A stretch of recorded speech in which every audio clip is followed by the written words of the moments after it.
Hey everyone, welcome back to our channel How to Tutorials. In today's video, I'm going to show you how to see who viewed your TikTok profile. So let's get started. First, open the TikTok app on your phone.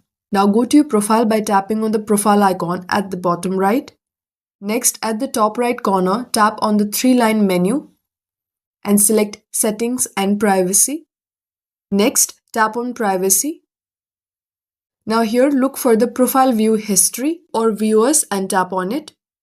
Now turn on the toggle for profile view history. Once this is enabled, you will be able to see a list of people who viewed your profile in the last 30 days. You can check this anytime by going back to the profile view history section, which is right here at the top right corner. Remember, when you turn this feature on, others will also be able to see when you view their profile. And that's how you can see who viewed your TikTok profile. If this video helped you, don't forget to like, share and subscribe for more quick tips and tutorials. Thank you for watching and I'll see you in the next one.